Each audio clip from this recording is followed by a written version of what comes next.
Good morning first year commerce. Hope you are enjoying the subject economics. अच्छा लग रहा होगा, है ना। और रेलिवेंट सब्जेक्ट तो है ही है। मेहनत कीजिएगा, किताब लीजिएगा। फिर एनसीईआरटी को बताए थे, और सीबीएसई का जो है ऑलमोस्ट हमारा इकोनॉमिक्स के थ्रू हम लोग सीबीएसई में आ गए। तो सीबीएसई का पैटर्न वाली किताब आप जो इकोनॉमिक्स आता है उसको आप असिस्ट के रूप में ले सकते हो, बहुत काम आएगा आपका सीबीएसई वाला, ध्यान रखना। क्योंकि ऑलमोस्ट जो है हमारा यूपी बोर्ड है इससे भी चला गया, इससे इकोनॉमिक्स से। अब हम आते आज जो बताएंगे आपको, वो बताने जा रहे हैं नेचर ऑफ इकोनॉमिक्स।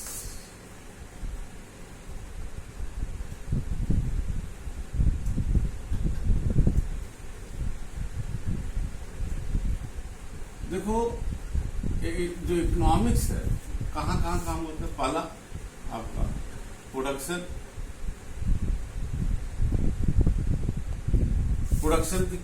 क्या होता है, किसी जब हम इनपुट को आउटपुट में कन्वर्ट करते हैं, that is the production output.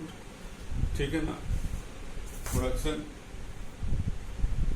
Distribution,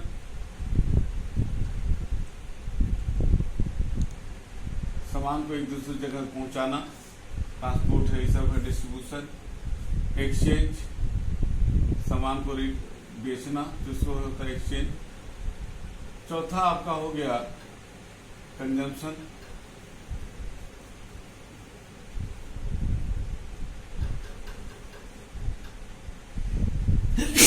पांचवा हो गया आपका पब्लिक फाइनेंस।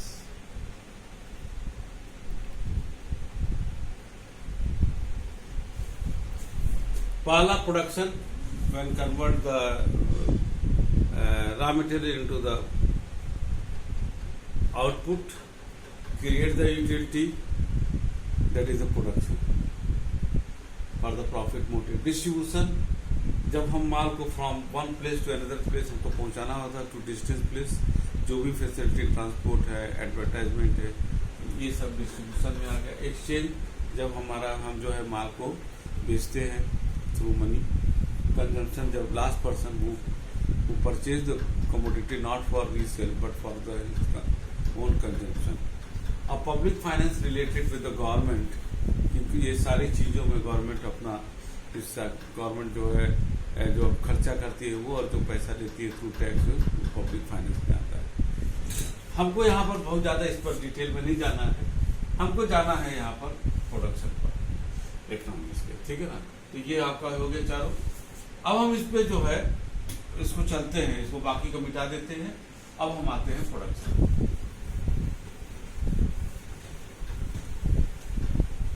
ठीक है, सीधे सीधे प्रोडक्शन पर अब आते हैं। तो प्रोडक्शन पर आइए। एक जो पहला था प्रोडक्शन में हमने बोला जो इनपुट जो हम डालते हैं, that is the factor of production. तो इसको लिखेंगे प्रोडक्शन, और यहां पर आ जाएगा factor of production.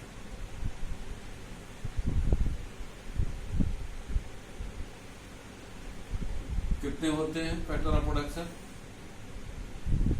Land, labour, capital, और आपका हो गया चौथा ऑर्गेनाइजिंग,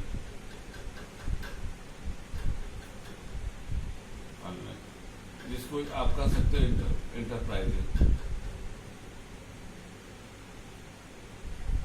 ठीक है, इसे समझाने की जरूरत है। पूंजी बिना पैसे को हो नहीं सकता। ऑर्गेनाइजिंग, द पर्सन जो सारे all to collect all the factor of production, coordinate all the factor of production, allocate all the factor of production. ठीक है, नहीं, इन अ प्रोपोर्शनेट मैनर, माने that is the mind, the process to do, that is the organising. अब जब ये labour, जो ये factor of production है, ये कुछ काम करते हैं। देखिए, बिना फैक्टर ऑफ प्रोडक्शन का कोई भी चीज नहीं हो सकता। ठीक है, ये लैंड, ये चार लैंड, लेबर, इसमें से अगर हम बात करें तो land is the fixed factor of production. Passive factor of production, passive का it will not react its own way. What we will use, it is totally up to the person who is using the land. Labour is the active factor, जो है active factor का मतलब होता है ये इसको ऐसा नहीं है कि हम जैसा चाहे वैसे करा ले, ये ही में रिएक्ट। तो लेबर चूंकि एक व्यक्ति होता है, श्रम, जब हम लेबर बोलते हैं तो लेबर का मतलब मजदूर नहीं होता है। लेबर का सीधा मतलब होता है वो व्यक्ति जो श्रम करता है, चाहे वो मेंटल है चाहे वो लेबर है, शारीरिक श्रम और दिमाग करने वाला, चाहे IAS अफसर हो, डॉक्टर, इंजीनियर, चार्टर्ड अकाउंटेंट है, वो भी इकोनॉमिक्स की भाषा में एक लेबर है, वो लेबर करता है। और शारीरिक श्रम वाला भी लेबर करता है। कैपिटल पूंजी जो लगाया जाता है just to initiate the business, expand the business, that is the capital. Organising, अभी मैंने बताया कि is through organising we collect, we allocate all the factor of production to create the commodity. इनको जो भी फैक्टर ऑफ प्रोडक्शन होते हैं, इनको जो है हम लोग कुछ देते हैं, जिसको हम लोग कहते हैं रिवार्ड। क्या बोलते हैं? रिवार्ड। लैंड का रिवार्ड होता है रेंट, लेबर का रिवार्ड होता है वेजेस, कैपिटल का रिवार्ड होता है इंटरेस्ट, और ऑर्गेनाइजिंग का रिवार्ड होता है profit. That is the reward. ये आपका फैक्टर ऑफ प्रोडक्शन हो गया, ये रिवार्ड हो गया। रिवार्ड हम जब चाहे लैंड को यूज करें, लेबर का, कैपिटल किसी को यूज करते हैं, उसको मेहनताना देते हैं। सपोज कर लो आपके यहाँ कोई लेबर काम कर रहा है, आप कहते हो मैंने उस लेबर को 400 रुपया दे दिया। In my view, in economics view, you are not giving the money to that labour, you are giving the money because that labour is providing his services to you. He is rendering services to you. You are giving the money not to him, but for his services.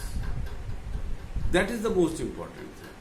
हम लोग कहते हैं हमने labour को दिया, हम लोग land को देते, जमीन को नहीं देते हैं। जमीन, इसका तो अलग रिकॉर्डों की थ्योरी है, इकोनॉमिक्स में बहुत आगे आप लोगों को मिलेगा सेकेंड ईयर में। तो लैंड को यूज करते हैं, किराया देते हैं, लेबर को यूज करेंगे, वेजेस देंगे, कैपिटल की यूज करेंगे तो इंटरेस्ट दे देंगे, ऑर्गेनाइजिंग का प्रॉफिट। क्योंकि जो व्यक्ति करता है, क्योंकि यही व्यक्ति सारी चीजों को इकट्ठा करता है, इनको एलोकेट करता है, प्रोपोर्शनेट करता है, मैनेज करता है, ये बहुत बड़ा रिस्क लेता है। ये रिस्क लेता है तो रिस्क कहते हैं profit is the reward of the risk. किसी अर्थशास्त्री ने कहा भी है profit is the reward of risk. तो वो रिस्क जो प्रॉफिट है उसको पाना एक अधिकार है। अब ये करता कौन है? उसको हम लोग कहते हैं एजेंट। क्या कहेंगे? एजेंट। एजेंट में जो लैंड होता है, इसका एजेंट होता है आपका ओनर। जो लेबर होता है, इसका एजेंट होता है लेबरर। और जो कैपिटल होता है, उसका एजेंट होता है कैपिटलिस्ट।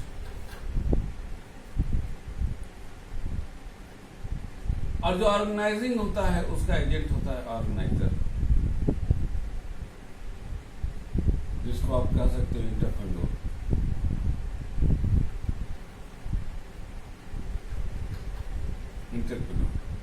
ठीक है ना? एंटरप्रेन्योर इज अ पर्सन, अगर हम इसको डिफाइन करें एंटरप्रेन्योर को, entrepreneur is a person and institution who initiate the business, who expand the business with taking the risk for the profit motive, he is the entrepreneur. ठीक है ना? ये वो एंटरप्रेन्योर होता है। एक व्यक्ति और संस्था दोनों हो सकते हैं, लेकिन profit is soul of the business. That's why उस प्रॉफिट, वो जो है risk is the soul of the business. और जब वो रिस्क लेता है तो ऑब्वियसली उसको प्रॉफिट, हम लोग कभी कभी मजाक करते हैं, अंकल प्रॉफिट न लीजिए क्या होगा। प्रॉफिट लेना उसका जन्मसिद्ध अधिकार है। घोड़ा खाद से दोस्ती करेगा तो खाएगा क्या? अगर हम पढ़ाते हैं तो हमको पैसा लेना है, दैट इज माई रिवार्ड। ठीक है? If I am rendering my services, naturally I will receive the money. ठीक है ना? My self will not receive what I am providing as a service, that thing, that's why I am receiving the money. Labour को हम लोग जिसको labour करते हैं उसको वेजेस देते हैं, लैंड रेंट, और उसको करते हैं ओनर। तो ये बेटा फैक्टर ऑफ प्रोडक्शन होता है। हमने बोला 4 फैक्टर ऑफ प्रोडक्शन होता है, और ये 4 ही फैक्टर ऑफ प्रोडक्शन से हम किसी भी सामान का निर्माण करते हैं। तो अभी हम लोगों ने देखा क्या? नेचर ऑफ इकोनॉमिक्स में हम लोगों ने देखा प्रोडक्शन, उत्पादन, डिस्ट्रीब्यूशन वितरण। तीसरा आपका हो गया डिस्ट्रीब्यूशन हो गया एक्सचेंज। एक्सचेंज का मतलब सामान को एक दूसरे को देना, पैसा लेना। बार्टर सिस्टम में भी हो सकता है, चाहे एक्सचेंज मनी सिस्टम में भी हो सकता है। कंजम्पशन उपयोग करना, और public finance related with the government. यहाँ पर कंजम्पशन के बारे में बता दें, जब person who consume the goods is the consumer. यहाँ पर एक चीज आप समझ लो, there is a difference between the consumer and customer. Customer नहीं, कस्टमर तो कस्टमर बोलते हैं, लेकिन कस्टमर नहीं। कस्टमर और कंज्यूमर में नॉर्मली हम लोग दोनों को एक ही समझते हैं, लेकिन थोड़ा सा डिफरेंस है। Consumer is the person who purchase the goods not for the resale but for his own consumption. He is the last person who purchase the commodity for his satisfaction, for his need, through the money या through any. That is the consumer. But customer कौन है? The person who purchase the goods not for his consumption, for resale. जैसे wholesaler है, wholesaler producer से खरीदता है, retailer को देता है, कस्टमर हो गया, वो प्रॉफिट मोटिव है। दूसरा, रिटेलर होलसेलर से खरीदता है और वो उठा करके देता है आपका कंज्यूमर को, तो वो कस्टमर हो गया। लेकिन जो कस्टमर जो लास्ट पर्सन होता है वो कंज्यूमर होता है, क्योंकि वो खरीदता है फॉर नॉट फॉर रीसेल, अपने लिए खरीदता है, अपने संतुष्टि के लिए करता है, उसको हम लोग कहते हैं कंज्यूमर। ठीक है ना? तो मुझे मेरे ख्याल से आपको समझ में आ गया कि कंज्यूमर क्या है और कस्टमर क्या है। तो बेटा ये फैक्टर ऑफ प्रोडक्शन आपको सब समझ में आ गया, नेचर ऑफ इकोनॉमिक्स। अगले क्लास में हम लोग जो है उसमें बुक बताएंगे हम आपको कि इकोनॉमिक्स को जो है दो भागों में हम बांटेंगे, macro economics and micro economics. ये दोनों क्या होते हैं, ठीक है ना? तो इस क्लास को आज हम यही और करेंगे, और क्योंकि इसमें हमने इतना बता दिया बेसिक चीज। हाँ, एक चीज और बताएंगे, 2-3 चीज बेटा आप लोग, हाँ सॉरी, थोड़ा सा 2-3 मिनट और लेंगे।